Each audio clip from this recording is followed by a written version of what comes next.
Perkenalkan, saya Tri Riani. Di sini saya akan menyampaikan materi buat kalian yang mau belajar instan alias malas buka buku. Selamat menyaksikan. Assalamualaikum warahmatullahi wabarakatuh. Teman-teman, di sini saya akan menyampaikan materi yang berjudul integrasi sosial. Oke, kita mulai dengan menjelaskan pengertian integrasi sosial.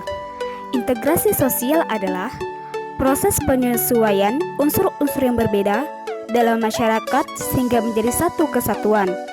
Unsur-unsur yang berbeda tersebut dapat meliputi ras, etnis, agama, bahasa, kebiasaan, sistem nilai, dan lain sebagainya.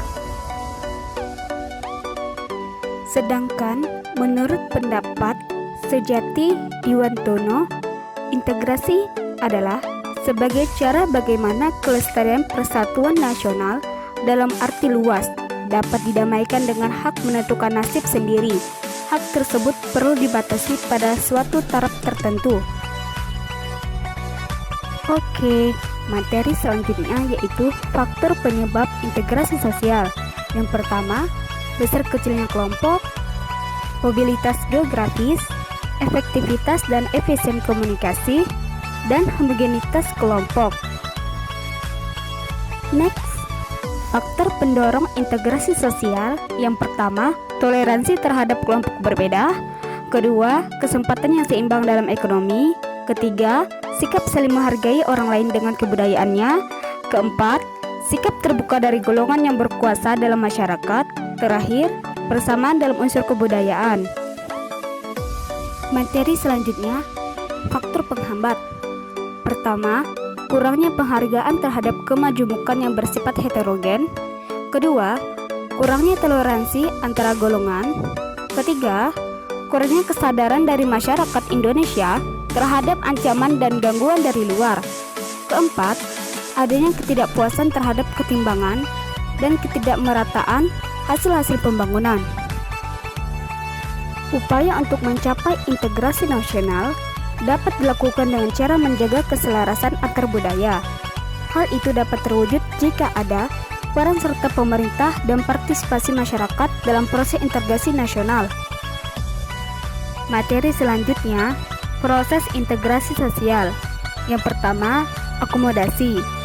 Keinginan untuk bekerja sama dari berbagai pihak. Kedua, kerjasama dan meminimalisir perbedaan.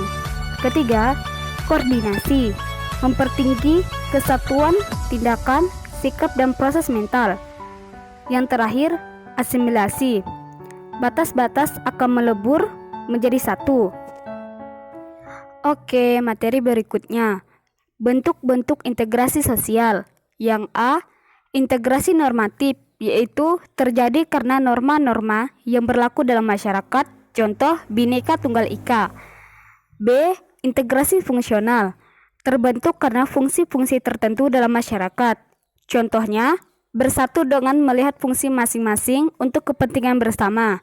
Yang C, integrasi koersif, yaitu terbentuk berdasarkan kekuasaan yang dimiliki penguasa, contoh demo yang rusuh dihentikan dengan gas air mata oleh polisi.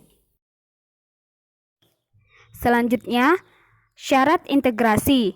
A, anggota-anggota masyarakat merasa bahwa mereka berhasil saling mengisi kebutuhan-kebutuhan antara satu dan lainnya. B, terciptanya kesepakatan konsensus bersama mengenai norma-norma dan nilai-nilai sosial yang dilestarikan dan dijadikan pedoman. C, norma-norma dalam nilai-nilai sosial dijadikan aturan baku dalam melangsungkan proses integrasi sosial. Sedangkan menurut William et Ogburn, syarat terjadinya integrasi sosial adalah: yang pertama, anggota masyarakat merasa bahwa mereka berhasil saling mengisi kebutuhan mereka.